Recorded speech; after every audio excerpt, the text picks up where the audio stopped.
आपने देखा होगा कि जो जायांग, स्त्रीकेसर एवं भ्रूणपोष में एक मैजिक छुपा होता है जो नए जीवन के शुरुआत का एक प्रारंभ होता है। मैं दीपक कुशवाहा आपके लिए लेके आए हम क्लास 12th का सेकंड पार्ट, चैप्टर नंबर 1, जिसका नाम है पुष्पे पादपों में लैंगिक जनन। चलिए देखते हैं कि अगला हमारा पार्ट क्या है जिसके बारे में हम डिस्कस करते हैं।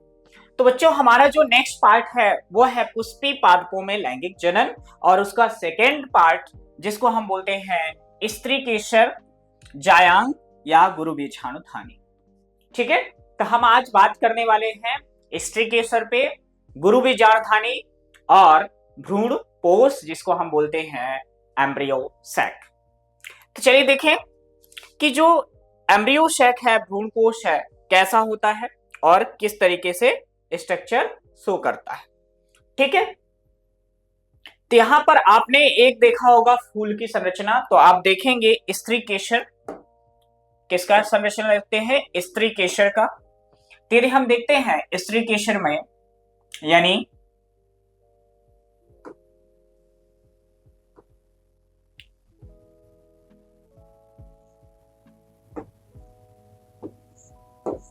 स्त्रीकेसर में 3 भाग होते हैं। कौन कौन से होते हैं? फर्स्ट जो होता है वर्तिकाग्र होता है, दूसरा जो होता है वर्तिका होता है, और तीसरा क्या होता है? अंडाशय होता है। ठीक है, क्या होता है? अंडाशय होता है। ठीक है, ये किसके भाग हैं? स्त्रीकेसर के। किसके हैं? स्त्रीकेसर, जिसको हम बोलते हैं पिस्टिल। ठीक है, तो पिस्टिल के कितने भाग हैं? 3 भाग हैं। कौन कौन से हैं? वर्तिकाग्र, ठीक है, जिसको हम बोलते हैं स्टिग्मा, स्टाइल और ओवरी। ठीक है, और ये क्या होता है बेटा? पुष्पासन होता है। क्या होता है? पुष्पासन, जिसको हम बोलते हैं थैलेमस। इन्हें समझ में आया? तो स्त्रीकेसर में कितने भाग हैं? 3 भाग हैं। कौन कौन से हैं? वर्तिकाग्र, वर्तिका, अंडाशय। ठीक है, अब इसके आगे यदि हम देखते हैं तो यहाँ पर आपको देख रहे होंगे कि स्टिग्मा है, स्टाइल है, ओवरी है, और इन तीनों को मिलाकर पिस्टिल बनाना है, जिसको हम बोलते हैं स्त्रीकेसर। ठीक है, इन्हें समझ में आया कि नहीं आया? तो ये किसका भाग है? फूल के यानी फ्लावर के जो फीमेल रिप्रोडक्टिव पार्ट होते हैं। ठीक है, आगे देखते हैं ये स्ट्रक्चर है, जो कि इसमें आप देखेंगे कि यहाँ पर क्या है? पॉलन ग्रेन है। क्या है? Pollen grain. अब पॉलन ग्रेन को कहाँ बनता है? यानी ये परागकण है। परागकण का फॉर्मेशन कहाँ होता है? परागकण का फॉर्मेशन कहाँ पर होता है? आपने देखा होगा कि परागकण का फॉर्मेशन कहाँ पर होता है? पुमंग में होता है। ठीक है, तो ये क्या है बेटा? परागकण है। ठीक है, अब ये जो परागकण है इनका क्या हो रहा? अंकुरण हो रहा। क्या हो रहा? अंकुरण हो रहा। ये क्या हो रहे हैं? अंकुरित हो रहे हैं। क्या हो रहे बेटा? अंकुरित हो रहे हैं। ठीक है, जब ये अंकुरित होते हैं तो ये क्या फॉर्मेशन करते हैं? पराग नलिका का निर्माण करते हैं। पराग नलिका का निर्माण करते हैं, और ये पराग नलिका आगे जाकर विकसित होकर कहां पहुंच जाती है? ओवरी में, जिसको हम बोलते हैं अंडाशय। क्या बोलते हैं? अंडाशय। इन्हें समझ में आया कि नहीं है? अब ये जो पॉलन ट्यूब है वो कहां जा रही है? अंडाशय में जा रही है। पॉलन ट्यूब क्या करती है? 2 नर युग्मकों को कैरी करती है, यानी उनका ट्रांसपोर्टेशन करता है। ठीक है, अब इसी के आप देखोगे कि नॉर्मल किसी दूसरी फैमिली में क्या होता है? स्टिग्मा ये इस तरीके से दिखाई देता है, स्टाइल और ओवरी इस तरीके से दिखाई देते हैं। ध्यान रखना, जो डाइकॉट एंड मोनोकॉट प्लांट्स होते हैं सभी के स्टिग्मा, स्टाइल, ओवरी जो होते हैं वो अलग अलग होते हैं। ठीक है, अब इसमें यदि आप देखोगे कि अंडाशय के अंदर क्या होता है? अंडाशय के अंदर जो होता है भ्रूणपोष होता है। क्या होता है? भ्रूणपोष, एम्ब्रियो सैक बोलते हैं जिसे, है ना? भ्रूणपोष। ठीक, अब ये जो भ्रूणपोष है इसके अंदर कुछ कोशिकाएं होती हैं। उन कोशिकाओं को हम क्या कहते हैं? ऊपर 3 कोशिकाएं होती हैं जिनको हम बोलते हैं एंटीपोडल सेल, जिनको हम बोलते हैं प्रतिमुखी कोशिकाएं।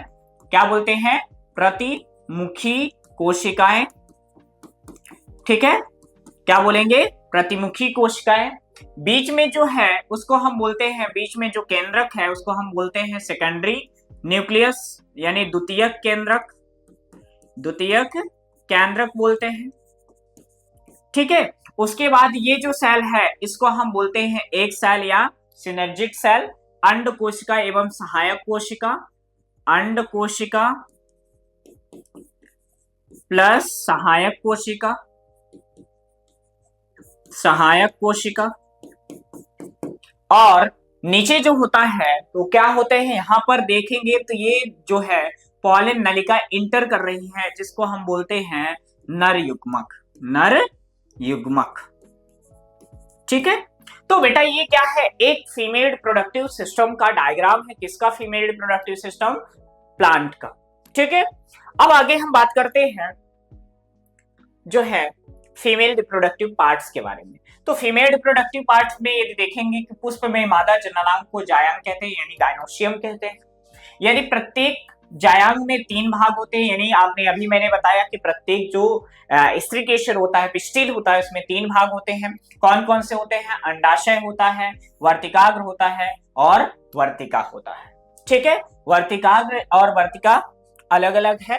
ठीक है, तो आप देख रहे हैं कि स्टिग्मा, स्टाइल और ओवरी 3 पार्ट है। ठीक है, यहाँ पर अंडाशय यानी जायांग क्या होता है? निचला फूला हुआ भाग होता है। ये क्या कहलाता है? अंडाशय कहलाता है। यानी जो फ्लावर का ये आप देखेंगे कि इस तरीके से भाग है, तो ये वाला जो भाग होता है यही क्या है? अंडाशय है। तो ये अंडाशय जो कैसा होता है? फूला हुआ भाग होता है। तो जो फूला हुआ भाग होता है उसे हम क्या बोल रहे हैं? अंडाशय। अंडाशय के अंदर बेटा क्या होता है? बीजांड होता है। क्या होता है? बीजांड होता है। ठीक है, अंडाशय के अंदर क्या होता है? बीजांड होता है। ठीक, अब यहाँ पर आप देखेंगे कि वर्तिकाग्र का काम क्या होता है, स्टिग्मा का काम क्या होता है? यह है पराग कणों का अवतरण मंच होता है। क्या होता है? पराग कणों का अवतरण क्या होता है? मंच होता है। मतलब क्या हुआ कि जब कोई भी परागकण आएगा तो यहां पर क्या करेगा? लैंड करेगा। कहां पर लैंड करेगा? इसके ऊपर यहां पर लैंड करेगा। समझ में आया कि नहीं आया? ठीक है, तो ये क्या होता है? परागकणों का अवतरण मंच होता है। साथ में और क्या काम करता है? यह परागकणों की पहचान करता है। क्या करता है ये? यह परागकणों का की पहचान करता है। मतलब आइडेंटिफिकेशन ऑफ पॉलन ग्रेन। ठीक है, ये क्या करता है? आइडेंटिफाई करता है। क्यों करता है? कैसे पहचान करेगा? तो ये पहचान ऐसा करता है कि जो परागकण आया है तो वह उसी फैमिली का है या दूसरी फैमिली का है। ठीक है, तो इसका पहचान कौन करेगा? वर्तिकाग्र करता है। कौन करता है? वर्तिकाग्र करता है। समझ में आया बेटा? ओके, नहीं समझ में आता है तो आप तुरंत क्या करेंगे? टाइप करेंगे, मैसेज करेंगे, आपको रिप्लाई मिलेगा। लेकिन आप ध्यान रखना, जो सब्जेक्ट आप पढ़ रहे हो उसको बहुत ही बारीकी से पढ़िए। नहीं समझ में आ रहे हैं तो 1 बार 2 बार देखिए, है ना, तो आपको क्लियर होंगे।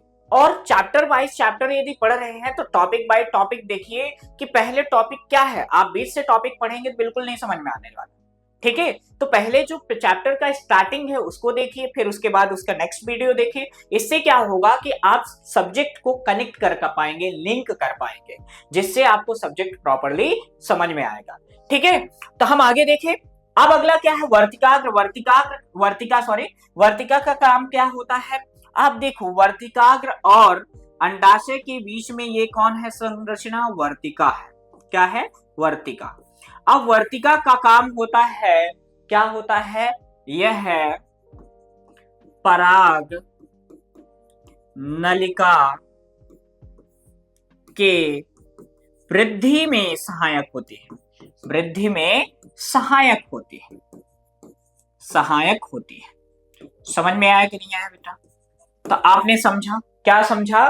कि जो वर्तिका है स्टाइल है जब पॉलन ट्यूब यहाँ पर क्या करेगी, ग्रोथ करेगी मतलब वृद्धि करेगी, यहाँ पर इस तरीके से ग्रोथ करेगी, तो इसको आगे की ओर वृद्धि करने में सहायक कौन होगा, वर्तिका होगा। इतना समझ में आया बेटा।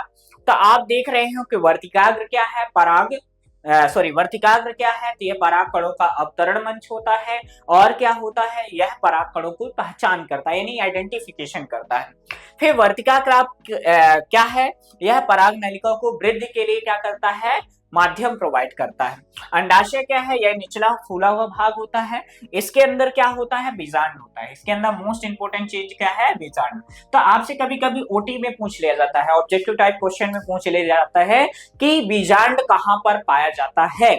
ठीक है, तो बीजांड कहां पर पाया जाता है, तो अंडाशय के अंदर पाया जा रहा है। ठीक है, ध्यान रखना कभी भी आप बीजांड जो है, ध्यान रखना कभी भी आपको ये नहीं बोलना है कि बीजांड जो है अंडाशय, बेटा अंडाशय जो है अलग चीज है और बीजांड अलग है। अंडाशय जो है एक संरचना है, बीजांड भी एक संरचना है, लेकिन बीजांड जो है अंडाशय के अंदर रहता है। ठीक है, चलिए देखिए बच्चों, अगला हमारा जो टॉपिक है वो है गुरु बीजाणु जनन, जिसको हम बोलते हैं मेगा स्पोरोजेनेसिस। अब ये मेगा स्पोरोजेनेसिस होता कहाँ है, तो ये होगा गुरु बीजाणु धानी में। अब गुरु बीजाणु धानी क्या होती है, तो आपने देखा होगा जो गुरु बीजाणु धानी होती है, मेगा स्पोरांजियम जिसे हम बोलते हैं, मेगा स्पोरोजेनेसिस कहां पर होगा बेटा, मेगा स्पोरेंजियम में होगा, जिसको अपन बोलते हैं गुरु बीजाणु धानी, गुरु बीजाणु धानी। ठीक है, अब इस गुरु बीजाणु धानी में किसका फॉर्मेशन हो रहा है, फीमेल गैमेट का। ठीक है, अब जब फीमेल गैमेट का फॉर्मेशन होता है तो कैसे होता है, तो आप देखेंगे कि ये क्या होता है, मेगा स्पोरांजियम होता है। मेगा स्पोरांजियम में ये पार्ट है क्या, किसका, मेगा स्पोरांजियम का। अब इसमें आप देखेंगे तो ये क्या होता है, बीजांड द्वार होता है। और ये जो बीजांड द्वार होता है मेगा स्पोरांजियम में, जो क्या होता है, ये माइक्रोपाइलर जिसे हम बोलते हैं या बीजांड द्वार बोलते हैं। तो इस बीजांड द्वार की ओर की जो कोशिकाएं हैं किसकी, न्यूक्लियस की, जो कि बीजांड द्वार की ओर की कोशिकाएं जो हैं, किधर की ओर की कोशिकाएं, बीजांड द्वार। तो बीजांड द्वार क्या है बेटा, ये इधर की कोशिकाएं क्या करने लगती हैं, डिवीजन करने लगती है। अब इसमें एक कोशिका नहीं होती है, बहुत सारी कोशिकाएं होती हैं, जिनमें क्या हो जाता है बेटा, डिवीजन स्टार्ट हो जाता है। ठीक है, तो यहाँ पर जो कोशिकाएं हैं ये क्या हो जाएंगी, डिफरेंशिएट हो जाएंगी, यानी विभेदित हो जाएंगी। और इधर की एक कोशिका विभेदित होकर किसका फॉर्मेशन करती है, मेगा स्पोरांजियम का। किसका फॉर्मेशन करती है, मेगा स्पोरांजियम का। तो ये क्या करेगी, यहाँ की जो सेल है वो क्या करना स्टार्ट करेगी, डिवीजन स्टार्ट करेगी। ठीक है, किधर की, मेगा स्पोरांजियम की। तो इधर की इस सेल को हम बोलेंगे MMC, megaspore mother cell. अब इस मेगा स्पोर मदर सेल में क्या होता है, मियोसिस होता है। क्या होता है, मियोसिस होता है। और जब ये मियोसिस होगा तो इसमें क्या होने लगेगा, डिवीजन होने लगेगा। अब डिवीजन कैसे होगा, तो आप देखेंगे किसमें, और जब डिवीजन होगा तो एक सेल से कितनी बनेगी, दो सेल बनती है। कितनी सेल बनती हैं, दो सेल बनती हैं। ठीक है, अब यहाँ की जो कोशिकाएं हैं, कौन सी, माइक्रोपाइलर एंड की बीजांड द्वार की कोशिकाएं जो है, इसमें मियोसिस डिवीजन हो रहा है। तो जब मियोसिस डिवीजन होता है तो यहाँ पर एक कोशिका से कितनी कोशिका बनेगी, दो कोशिकाएं। इस दो कोशिका में से ये कोशिका जो होती है ये होती है सक्रिय, मतलब क्या होता है, एक्टिव सेल होती है। और ऊपर वाली जो सेल होती है ये कैसी हो जाती है, निष्क्रिय हो जाती है। कैसी हो जाती है बेटा, निष्क्रिय हो जाती है। ठीक है, यानी जो माइक्रोपाइलर एंड की जो सेल्स है वो क्या हो जाती है, निष्क्रिय, डिसएक्टिव हो जाती है। लेकिन एक सेल डिसएक्टिव रहेगी, एक सेल एक्टिव स्टेट में रहेगी, यानी सक्रिय अवस्था में रहेगी। अब ये जो सक्रिय अवस्था में है ये पुनः से क्या करेगी, दोबारा से क्या करेगी, मियोसिस डिवीजन करेगी। क्या करेगी बेटा, मियोसिस डिवीजन करेगी। और जब दोबारा से ये मियोसिस डिवीजन करती है तो फिर से क्या करेगी, एक सेल का फॉर्मेशन करेगी। ठीक है, अब इस सेल का फॉर्मेशन, तो अभी कितनी सेल बनी, 2 सेल बनी, कितनी सेल बनी, 2 सेल। अब फिर से कितना, पुनः से एक सेल का और का फॉर्मेशन होगा, तो यहाँ पर फिर से कितनी सेल बन जाएंगे, 3 सेल बन जाएंगे, 3 कोशिकाएं बन जाएंगी। अब इन 3 कोशिकाओं में ऊपर की 2 कोशिकाएं क्या हो जाएंगी, निष्क्रिय हो जाएंगी, निष्क्रिय हो जाएंगी, और नीचे की एक कोशिका क्या रहेगी बेटा, सक्रिय रहेगी, मतलब एक्टिव रहेगी। तो यहाँ पर आप देख रहे हैं कि जब मियोसिस डिवीजन होता है तो 2 सेल बन रही है, बट दोनों सेल में से एक सेल क्या हो रही है, डिसएक्टिव हो रही है, और एक सेल क्या हो रही है, एक्टिव स्टेज में। मतलब एक सेल जो है अपना विभाजन क्षमता जो होती है खो देती है, लेकिन दूसरी सेल जो होती है अपना विभाजन क्षमता मेंटेन करके रखती है, उसको आगे की ओर डिवीजन में एंटर कराने के लिए। तो यहाँ पर आपने यही चीज देखा। अब आगे यदि आप देखेंगे, इसमें पुनः से फिर से दोबारा से क्या होगा, मियोसिस होगा। तो यहाँ पर आप देख रहे हैं कि 1 बाय 1 3 बार मियोसिस डिवीजन हुआ। कितनी बार मियोसिस डिवीजन हुआ, 3। तो एक ये हुआ फर्स्ट, यहाँ पर ये क्या हो गया, सेकेंड, और ये क्या हो गया, थर्ड मियोसिस डिवीजन। अब इस थर्ड मियोसिस डिवीजन में आप क्या देखेंगे, आप पाएंगे कि यहाँ पर 4 कोशिकाओं का निर्माण हुआ। कितनी कोशिकाओं का निर्माण हुआ बेटा, 4 कोशिकाओं का।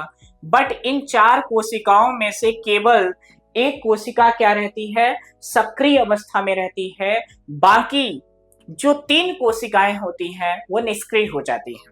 मतलब क्या हुआ कि जो ऊपर की ये 3 सेल होती हैं, ये ऊपर की 3 जो सेल हैं, ये क्या हो गई, डीजेनरेट हो गई, डीजेनरेट हो गई। अब डीजनरेट का मतलब होता है निष्क्रिय हो गई, मतलब इनकी जनरेशन कैसी हो गई, यहाँ पर स्टॉप हो गई, आगे की ओर इंटर ये नहीं करेंगे। क्यों नहीं करेंगी, क्योंकि ये अपना स्टोरेज जो फूड था, जो इनमें न्यूट्रिएंट था, वो किसको दे दिया गया, जो डेवलपिंग सेल है उसको दे दिया गया। मतलब ये जो नीचे की सेल है, कौन सी नीचे की सेल बेटा, यहाँ की नीचे की जो सेल है, ये सक्रिय कोशिका जो है, कौन सी कोशिका, सक्रिय कोशिका यानी एक्टिव सेल। ये जो एक्टिव सेल है ये क्या हो जाती है, आगे की ओर डिवीजन करेगी। जब आगे की ओर डिवीजन करेगी तो एक नई सेल का फॉर्मेशन करेंगे। मतलब अब यहाँ पर केवल 3 कोशिकाओं में से एक कोशिका सक्रिय है, सॉरी, और 3 कोशिकाएं निष्क्रिय हो गई। अब आप देखेंगे कि जब ये हम देख लिए कि इसमें डेवलपमेंट, तो ये कौन सा हुआ, माइक्रो स्पोर का फॉर्मेशन हुआ, किसका, सॉरी, मेगा स्पोर का फॉर्मेशन हुआ। आगे यदि देखोगे तो डेवलपमेंट ऑफ मेगा स्पोर आता है, किसका आता है, डेवलपमेंट ऑफ मेगा स्पोर, मतलब इनका डेवलपमेंट। अब मेगा स्पोर का डेवलपमेंट आप देखेंगे यहाँ पर तो कुछ ऐसा दिखाई देता है। तो यहाँ पर आप देखेंगे तो क्या है, यहाँ पर एक सेल ही है, ठीक है। तो यहाँ पर एक सेल है, ये कौन सा है, MMC है ना, इसी को हम बोलते हैं मेगा स्पोर। अब ये मेगा स्पोर में क्या होगा, न्यूक्लियर डिवीजन होगा। कौन सा डिवीजन होगा बेटा, न्यूक्लियर डिवीजन, जिसको हम बोलते हैं केंद्र की विभाजन। क्या बोलेंगे बेटा, केंद्र की विभाजन। तो यहाँ पर क्या होता है, माइटोसिस होता है। क्या होगा, माइटोसिस। तो यहाँ पर जब माइटोसिस, तो हम क्या देख रहे हैं,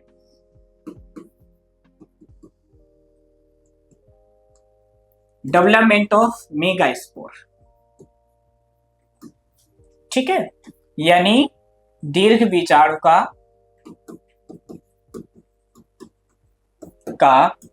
विकास, ठीक है। तो यहां पर जब इसमें डिवीजन होगा तो एक न्यूक्लियस किससे कितने बनेंगे, 2 न्यूक्लियस बनेंगे, ठीक है। अब इन दोनों में से एक ऊपर की ओर जाएगा, एक नीचे की ओर जाएगा। तो फिर से यहाँ पर कितने, यहाँ पर जब माइटोसिस डिवीजन होगा तो 2 ऊपर न्यूक्लियस बनेंगे, 2 नीचे, मतलब यहाँ पर फिर से माइटोसिस होगा। अब जब माइटोसिस फिर से हुआ तो यहाँ 4 बन गए। अब पुनः से यहाँ पर नेक्स्ट स्टेप में फिर से माइटोसिस होगा, फिर से माइटोसिस होगा, तो यहाँ पर कितने बनेंगे, 4 बनेंगे, और 4 कहाँ बनेंगे, नीचे बनेंगे। अब इन 4 में से 2 कहाँ आ जाएंगे, पुनः से सेंटर में आ जाएंगे जहां से गए थे। तब जब यहाँ पर फिर से आ जाएंगे तो यहाँ पर ये हो गया, अब 3 सेल ऊपर बची हैं, 3 सेल नीचे बची हैं और 2 सेल कहाँ गई, सेंटर में आ गई। ठीक है, तो यहाँ पर क्या हुआ, न्यूक्लियर डिवीजन कंप्लीट हुआ, यानी केंद्रक विभाजन कंप्लीट हो गया। जब केंद्रक विभाजन कंप्लीट हो जाता है तो साइटोप्लाज्म डिवीजन होता है। तो जो न्यूक्लियस बन चुके हैं तो इनके चारों तरफ से साइटोप्लाज्म इस तरीके से बन जाएगा, यानी यहाँ पर सेल मेम्ब्रेन का फॉर्मेशन यानी वॉल का फॉर्मेशन हो जाएगा इस तरीके से।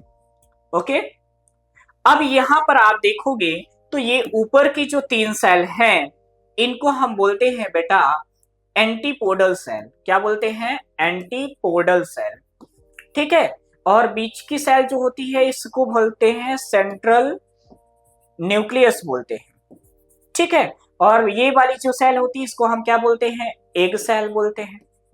और बीच की यहाँ की 2 हैं तो इनको हम बोलते हैं सिनर्जिट सेल, जिसको हम बोलते हैं सहायक कोशिका। तो ये क्या हो गया, मैच्योर जो हो गया ओव्यूल हो गया। ठीक है, ये परिपक्व क्या है, ओव्यूल का स्ट्रक्चर है, जिसमें आप देखने को मिलेगा, यहां पर आपको इसमें देखने को मिलेगा 7th सेल 8 न्यूक्लियस। ठीक है, ओके। अब इसी को हम यदि देखते हैं, ये एनसीईआरटी का डायग्राम, तो एनसीईआरटी का यहाँ पर डायग्राम आप देखोगे तो यहाँ पर चारों तरफ ये जो है ये क्या है, न्यूक्लियस,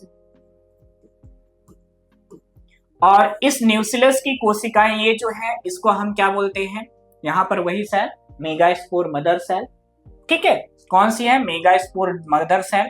तो मेगास्पोर मदर सेल में ये कौन सी कोशिका है, सक्रिय कोशिका है, सक्रिय कोशिका। ठीक है बेटा, अब ये सक्रिय कोशिका में क्या हो रहा है, डिवीजन हो रहा है। क्या हो रहा है, डिवीजन हो रहा है। तो यहाँ पर जब डिवीजन हो रहा है तो एक कोशिका से 2 कोशिका बनेगी। तो यहाँ पर ऊपर की फिर से क्या है, न्यूक्लियस, और यहाँ पर ये क्या बन गई, 2 क्या बन गई, यहाँ पर 2 बन गई कौन सी सेल, एग सेल, या जो कि आगे की ओर डेवलपिंग सेल है। तो इनमें से ये क्या है, सक्रिय कोशिका।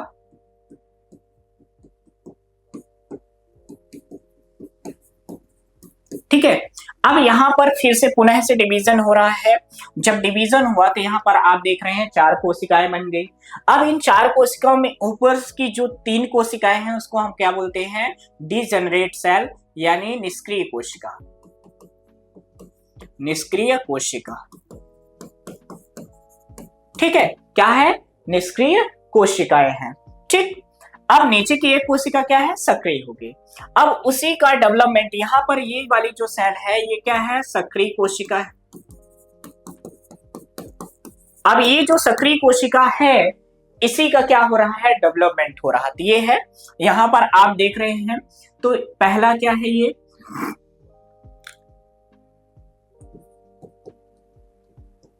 ओव्यूल। यहाँ पर पहले डिवीजन हुआ, सबसे फर्स्ट डिवीजन हुआ तो 2 न्यूक्लियस थे। ठीक है, इसके पहले ये था, ये इस तरीके से, तो ये पहली सेल थी जो प्रीमेच्योर थी। इसमें डिवीजन हुआ, फर्स्ट डिवीजन हुआ तो यहाँ पर 2 न्यूक्लियस हो गए। फिर उसके बाद सेकंड डिवीजन हुआ तो कितने, सेकंड डिवीजन में कितने न्यूक्लियस हुए, 4 न्यूक्लियस हो गए। थर्ड डिवीजन में कितने हो गए, 8 न्यूक्लियस हो गए। उसके बाद जब डिवीजन कंप्लीट हो गया तो उसके बाद क्या हो गया, साइटोप्लाज्मिक डिवीजन। साइटोप्लाज्म डिवीजन हुआ तो यहाँ पर आपको दिख रहा है एनसीईआरटी का डायग्राम। इसमें यदि आप डायग्राम में आप पाएंगे तो ऊपर की 3 कोशिकाएं जो होती हैं, तो यहाँ पर थोड़ा सा डायग्राम अपोजिट डायरेक्शन में है। तो नीचे ये नीचे की जो सेल है तो ये क्या है, क्या है, ध्रुवीय कोशिका, ध्रुवीय कोशिका है। क्या बेटा, ध्रुवीय कोशिका है। ठीक है, और ये क्या है, ध्रुवीय केंद्रक है, ध्रुवीय केंद्रक है। ठीक है, और बीच में जो है उसको हम क्या बोलेंगे, ध्रुवीय सेल बोलेंगे। क्या बोलेंगे, ध्रुवीय कोशिका। ऊपर की जो है इसको सेंटर में जो है यहाँ पर ये वाली कोशिका है, इसको हम क्या बोलेंगे, अंड कोशिका। ठीक है, और ये ऊपर की क्या है, सहायक कोशिका, सहायक कोशिका। इतना समझ में आया कि नहीं आया, पक्का। तो ये है एक मैच्योर जो है एंडोस्पर्म, जिसको हम बोलते हैं एम्ब्रियो सैक।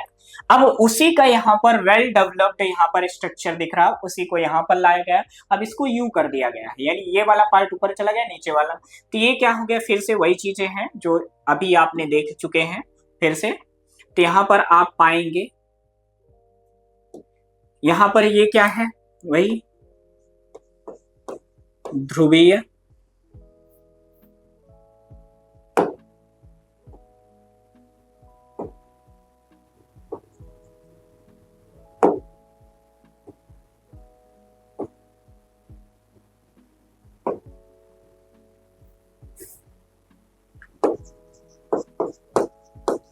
ध्रुवीय कोशिका, ठीक है। और ये वाला क्या है, अंडकोश, सॉरी ध्रुवीय केंद्रक,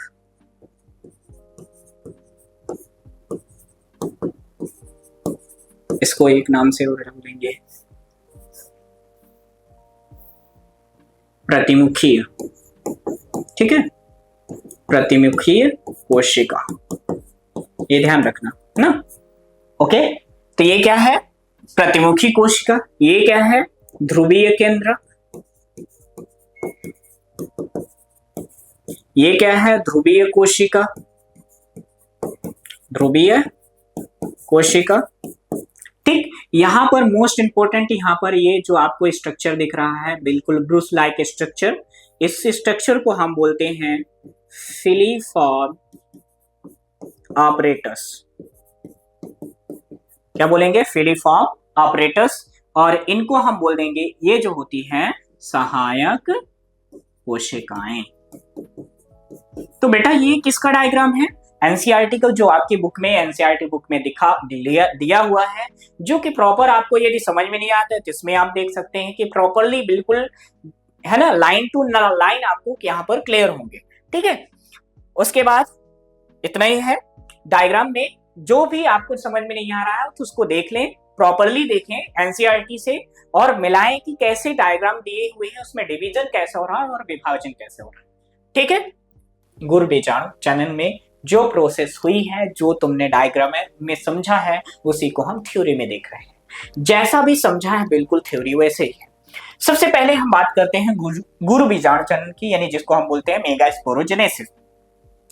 गुरु बीजाणु चनन है ना, में क्या हो रहा है, गुरु बीजाणु मात्र कोशिकाओं द्वारा अर्धसूत्री विभाजन करके अगुणित, ध्यान रखना कौन सी, अगुणित। अगुणित का मतलब बेटा क्या होता है, हैप्लॉइड। क्या होता है, हैप्लॉइड। हैप्लॉइड गुरु बीजाणु बनने की प्रक्रिया को गुरु बीजाणु जनन कहते हैं। समझ में आएगा कि जो गुरु बीजाणु मात्र कोशिकाएं होती, जैसे आप ही हो गया, आपका बर्थ कौन किया, मम्मी ने किया, है ना। तो यहां पर जो मेगास्पोर है उसकी मम्मी का नाम क्या है, मेगास्पोर मदर सेल। जैसे आपकी मम्मी, आपके मदर का नाम कुछ और है, उसी तरह से मेगास्पोर के मदर का नाम क्या है, तो मेगास्पोर के मदर का नाम है मेगास्पोर मदर सेल, ठीक है। गुरु बीजाणु है मात्र कोशिका, तो गुरु बीजाणु मात्र कोशिका से गुरु बीजाणु मेगास्पोर का फॉर्मेशन हो रहा है। तो यहाँ पर वही हो रहा है कि जो गुरु बीजाणु मात्र कोशिका है उसमें अर्धसूत्री विभाजन होता है, जिससे किसका फॉर्मेशन होता है, अगुणित गुरु बीजाणु का। यानी ध्यान रखना, ठीक है। गुरु बीजाणु जनन में 4 गुरु बीजाणु, ठीक है, यानी जब गुरु, अभी आपको मैंने बताया था कि 4 क्या होता है, मेगास्पोर बनते हैं। परंतु क्या होता है, ये चतुष्किक के रूप में विन्यास होते हैं, यानी चतुष्किक के रूप में क्या होते हैं, अरेंज होते, देखते एक के बाद एक आपने देखा होगा, इस तरीके से स्ट्रक्चर देखा, ये एक के बाद एक क्या होते हैं, अरेंज्ड होते हैं, ठीक है। 4 गुरु बीजाणुओं में प्रायः एक गुरु बीजाणु ही सक्रिय होता है। ध्यान रखना, ये मोस्ट इंपोर्टेंट पॉइंट है कि चारों में से केवल एक ही सक्रिय होता है और 3 क्या होते हैं, निष्क्रिय। जो मादा युग्मकोद्भिद भ्रूणकोश की क्या होता है, प्रथम कोशिका होती है, यानी जो मेगास्पोरेंजियम होता है उसका प्रथम कोशिका होती है। आगे शेष 3 गुरु बीजाणु क्या हो जाते हैं, नष्ट हो जाते हैं। यहां पर ध्यान रखना, नष्ट और सक्रिय बहुत इंपॉर्टेंट है, कि आप देख रहे हैं 3 मेगा स्पोर क्या हो रहे हैं, डिजेनरेट हो रही है, केवल एक ही डेवलप हो रही है। समझ में आया कि नहीं है? पक्का? चलिए आगे देखते हैं। इस प्रकार एक गुरु बीजाणु से भ्रूण कोष बनने के विकास को एक बीजाणु यानी मेगा स्पोर सॉरी मोनोस्पोरिक हम कहते हैं। एक ही गुरु बीजाणु से क्या बनने का, एम्ब्रियो सैक बनने का, एम्ब्रियो बनने को ही हम क्या बोलते हैं, मोनोस्पोरिक कहते हैं। इतना समझ में आया कि नहीं है? पक्का आ गया? तो चलिए आगे बात करते हैं। आप यहाँ पर आप देख रहे हैं अगली संरचना, वही मेगा स्पोरेंजियम के डेवलप्ड। ये क्या है? भ्रूण कोश है। क्या है बेटा? Embryo sac. तो क्वेश्चन आपसे पूछता है कि level diagram of mega sporangium, ठीक है, जो दीर्घ बीजाणु होता है उसका संरचना बनाइए। तो जब आपको संरचना बनाने के लिए आता है तो आपको यह डायग्राम बिल्कुल छाप देना है। कहां पे छाप देना है? पेपर कॉपी में। कॉपी में छापना, पेपर में नहीं, है ना? तो पेपर में जब आएगा तो आपसे इस तरीके का संरचना आएगा, आपसे 2 नंबर का आएगा, ठीक है। अब देखिए यहां पर हम बात कर रहे हैं ये तीनों सेल के, इनको हम क्या बोलते हैं? एंटीपोडल सेल, जिसको हम बोलते हैं प्रतिमुखी कोशिका।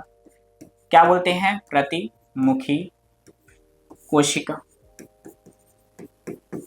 ठीक है, एंटीपोडल सेल। फिर ये क्या होता है? पोलार न्यूक्लियर, जिसको हम बोलते हैं ध्रुवीय केंद्रक। ध्रुवीय केंद्रक, ठीक है। उसके बाद क्या होता है? ध्रुवीय कोशिका। ध्रुवीय कोशिका क्या होता है बेटा? ध्रुवीय कोशिका, ठीक है। ये एग यानी अंड कोशिका। क्या होती है बेटा? अंड कोशिका। समझ में आया कि नहीं? सिनर्जिट को हम बोलते हैं सहायक कोशिका। सहायक कोशिका, समझ में आ रहा है कि नहीं? फिलीफॉर्म ऑपरेटर्स को फिलीफॉर्म ऑपरेटर्स ही बोलते हैं। अब इसका काम क्या होता है? फिलीफॉर्म ऑपरेटर्स का काम होता क्या है? तो ध्यान रखना, जो फिलीफॉर्म ऑपरेटर्स होता है ये पराग नली, ठीक है, को क्या करता है? अंदर, यानी ध्यान रखना, सहायक कोशिकाओं में इंटर कराता है। यानी यह पराग नली को प्रवेश कराने में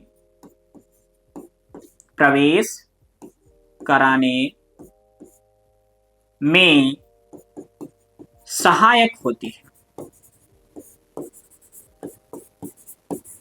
यह पराग नली को प्रवेश कराने में क्या होती है?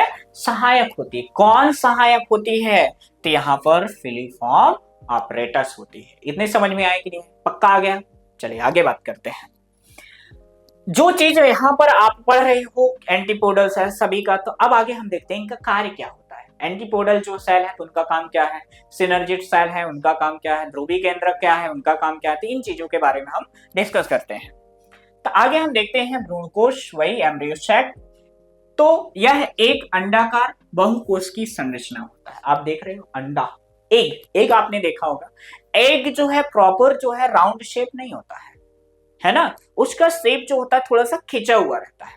तो वही है, आप देख रहे हो इसका जो शेप है वो बिल्कुल एक जैसा ही है ना, खिंचा हुआ है थोड़ा सा, बिल्कुल राउंड शेप नहीं है, ठीक है।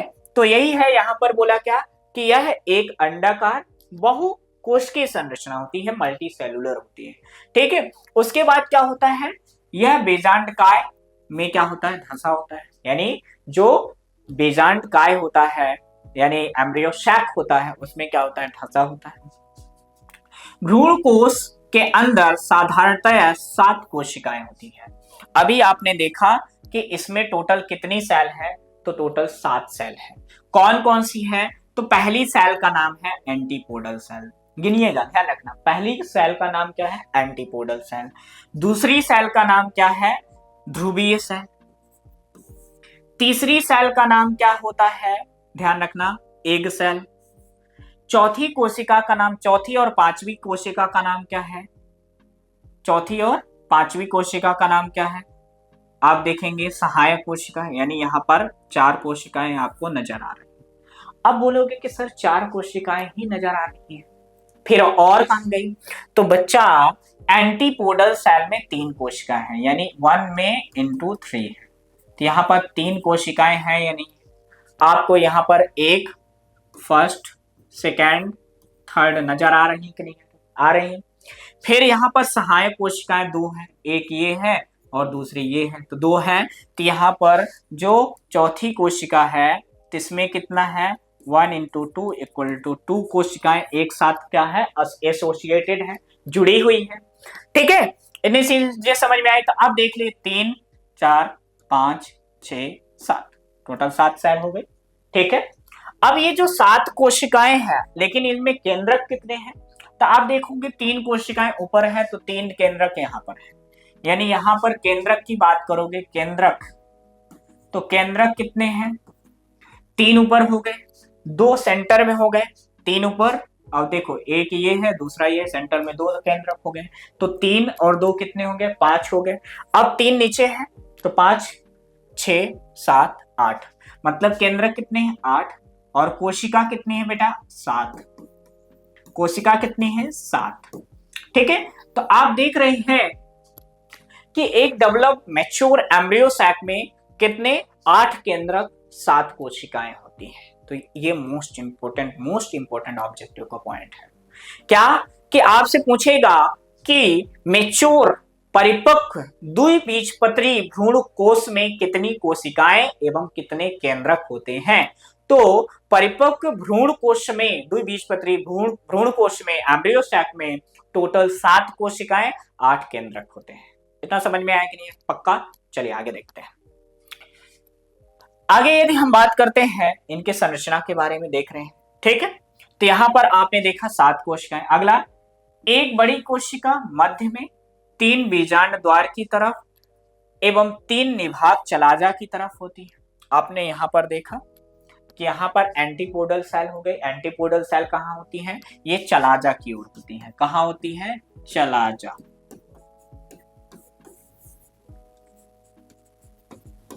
चलाजा में होती है। फिर आप देखोगे 3 जो होती है बीजांड द्वार की ओर, तो यहां पर अंड कोशिका और जो होती है सिनर्जिड सेल, ये तीनों जो होती है ये कहां होती है? बीजांड द्वार की ओर। कहां होती बेटा? बीजांड द्वार। कहां होती है? बीजांड द्वार। बीजांड द्वार की ओर होती है। इन्हें समझ में आए? कहां होती है? बीजांड द्वार की ओर। ठीक है, इसकी बात समझ में आए? चलिए आगे बात करते हैं। आगे देखते हैं। तो सभी कोशिकाएं एक दूसरे से जीव द्रव्य तंतु द्वारा जुड़ी होती है, मतलब सभी जो सेल होती हैं एक दूसरे से साइटोप्लाज्म के थ्रू क्या होती हैं? जुड़ी होती हैं। अगला, इस प्रकार का एक भ्रूणकोश में 7 कोशिकाएं, 8 केंद्रक होते हैं। वही चीजें हैं जो यहाँ पर थ्योरी में पढ़ रहे, वही डायग्राम में हमने बताया कि एक भ्रूणकोश में 7 कोशिका, 8 केंद्रक होते हैं। ओके, अगला, भ्रूण कोश में उपस्थित कोशिकाएं, वही एम्ब्रियो सैक में जो डेवलप प्रेजेंट जो सेल है उनकी बात करते हैं। अब देखिए अंड कोशिका, एग apparatus। ठीक है, भ्रूण कोशिका में बीजांड द्वार की तरफ पाए जाने वाली 3 कोशिकाओं का समूह, इसके मध्य में अंड कोशिका, ध्यान रखना बीच में क्या होती है? एग सेल होती है, और पार्श्व में 2 सहायक कोशिकाएं होती हैं, सिनर्जिड कोशिकाएं होती हैं। ठीक है, अब ध्यान रखना जो अंड कोशिका होती है और सहायक कोशिकाएं होती हैं, ये तीनों मिलकर एग apparatus का फॉर्मेशन करते हैं। तो ध्यान रखना, आपसे क्वेश्चन इसका भी पूछा जाता है कि एग apparatus बनाने वाली कोशिकाओं का नाम देखिए। तो एग apparatus बनाने वाली कोशिकाओं का नाम क्या है? Egg cell and synergid cell, अंड कोशिका एवं सहायक कोशिका। ठीक है, आगे हम देखते हैं बीजांड काय। अब इनका काम क्या होता है? तो ये बीजांड काय को पोषण प्रदान करती है, यानी जो एम्ब्रियो सैक है उनको क्या देता है? न्यूट्रिशन प्रोवाइड करता है। ठीक है, और पराग नली को क्या करता है? आकर्षित करता है। अभी मैंने बोला कि जो पराग नली को क्या करता है? इंटर कराने में सहायक होते हैं। फिर अगला देखते हैं अंड कोशिका का काम क्या होता है? अंड कोशिका यानी एग सेल का काम क्या होता है? तो सहायक कोशिकाओं से बड़ी होती, आपको पता है कि अंड कोशिका जो होती है सबसे बड़ी होती है, सहायक कोशिकाओं से बड़ी होती है। ठीक है, यह मादा युग्मक होता है। ध्यान रखना, ये फीमेल गैमेट होता है। क्या होता है? फीमेल गैमेट होता है। इसकी दीवार या भित्ति बीजांड द्वार की तरफ मोटी तथा निभाग की तरफ क्रमशः पतली होती जाती है। आप यहां पर देखेंगे, पाएंगे कि जो यहां पर आगे डायग्राम में आप देखेंगे कि ये जो होता है ये बीजांड द्वार की ओर मोटा होता रहता है और इधर की ओर क्या होता है, पतला होता जाता है। ठीक है, तो यही है कि बीजांड द्वार की तरफ क्या होती है, मोटी होती है और निभाग की ओर, निभाग को हम बोलते हैं चलाजा, चलाजा की ओर क्या होती है, पतली होती जाती है। समझ में आए। अगला फिलीफॉर्म उपकरण का काम क्या होता है, ध्यान रखना, मोस्ट इंपोर्टेंट है। उपस्थित या अनुपस्थित हो सकता है, मतलब ये हो भी सकता है और नहीं भी हो सकता है। ठीक है, केंद्रक मध्य में होता है, इसमें केंद्रक कहाँ होता है, मध्य में होता है। निभाग चलाजा की तरफ कोशिकाएं द्रव्य घना होता है। ध्यान रखना, जो निभाग होता है चलाजा की तरफ जो होता है साइटोप्लाज्म डेंस होता है। ठीक है, तरफ क्या होता है, डेंस साइटोप्लाज्म प्रेजेंट होता है। इन्हीं चीजें समझ में आए।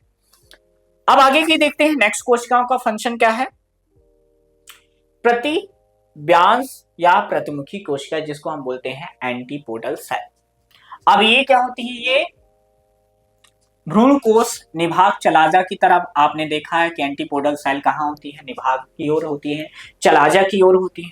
ठीक है, अब ये तीन कोशिकाएं होती है, आकार माप में भिन्न होती है ना। आंतरिक बहुगुणता द्वारा बहुकेंद्रीय यानी मल्टी न्यूक्लिएटेड हो जाती है, मतलब इनमें क्या होता है, बहुत सारी क्या होती हैं, कोशिकाएं होती हैं जिनमें डिवीजन होता है, जिसको हम बोलते हैं मल्टी न्यूक्लिएटेड। ठीक है, कोशिकाओं के अंदर बहुत से एंजाइम, लिपिड्स, ठीक है, एवं प्रोटीन पाए जाते हैं। इसके अंदर बहुत सारे क्या होते हैं, लिपिड्स होते हैं, प्रोटीन होते हैं और क्या होते हैं, एंजाइम्स होते हैं। मतलब जो एंटीपोडल कोशिकाएं होती हैं, जो डेवलपिंग एम्ब्रियो सैक है उसको पोषण प्रोवाइड करता है। समझ में आया। अगला, भ्रूण कोश की कायिक कोशिकाएं और बीजांडकाय न्यूक्लियस से पोषण प्राप्त करने में सक्रिय योगदान देती हैं। ये कोशिकाएं शीघ्र ही नष्ट हो जाती हैं। मतलब ये क्या करता है, जो भ्रूण कोश होता है उसको न्यूट्रिशन प्रोवाइड करने में क्या करती हैं, हेल्प करती हैं और बीजांडकाय को पोषण प्रदान करने में एक्टिवली हेल्प करती है। मतलब जो बीजांडकाय, बीजांडकाय का मतलब होता है जो एम्ब्रियो है उसको डेवलप कराने में, प्रॉपर जो है न्यूट्रिशन प्रोवाइड करने में हेल्प करती है, मदद करती है। ठीक है, अगला देखते हैं सेंट्रल सेल, जिसको हम बोलते हैं केंद्रीय कोशिका। यह भ्रूण कोश की सबसे बड़ी कोशिका होती है। ध्यान रखना, मोस्ट इंपोर्टेंट है, आपसे पूछा जाता है कि भ्रूण कोश की सबसे बड़ी कोशिका का नाम क्या है, तो भ्रूण कोश की सबसे बड़ी कोशिका का नाम क्या है, सेंट्रल सेल है। फिर उससे बड़ी कौन होती है, एग सेल होती है। अब आगे देखो, भ्रूण कोश के द्वारा घिरी होती, इसमें दो ध्रुवीय केंद्रक होते। ध्यान रखना, इसमें दो क्या है, सेंट्रल न्यूक्लियस है, पोलर न्यूक्लियस है, एवं संग्रहित भोज्य पदार्थ पाया जाता है। मतलब ध्यान रखना, जो केंद्रीय कोशिका होती है, सेंट्रल सेल होती है, इसमें दो क्या होता है, सेंट्रल सेल में दो पोलर न्यूक्लियस होते हैं और क्या होता है, संग्रहित भोज्य पदार्थ होता है, यानी स्टोरेज फूड होता है। और क्या होता है, इसमें कोशिका द्रव्य में गाल्जी कॉय पाया जाता है। ध्यान रखना, बहुत अधिक मात्रा में क्या प्रेजेंट होता है, गोल्जी काय पाया जाता है। इतना समझ में आया कि नहीं, पक्का आ गया। ठीक, तो चलिए देखते हैं। तो ये चीजें आपने समझा, तो आपने देखा क्या, मेगास्पोरोजेनिस। पहले तो आपने देखा किसकी, दीर्घ बीजाणुधानी की संरचना, यानी पिस्टिल की संरचना। तो पिस्टिल कितनी होती है, तीन संरचनाएं होती हैं। ठीक है, वर्तिकाग्र होता है, वर्तिका होती है और अंडाशय होता है। फिर आपने देखा मेगास्पोरोजेनेसिस। मेगास्पोरोजेनेसिस में क्या हो रहा है, जो मेगास्पोर मदर सेल होती हैं वो किसका फॉर्मेशन करती हैं, दीर्घ बीजाणु का करती हैं। ठीक है, और फिर उसके बाद आपने देखा मेगास्पोर की आपने संरचना देखा, उसके कोशिकाएं देखी और संरचनाएं देखी।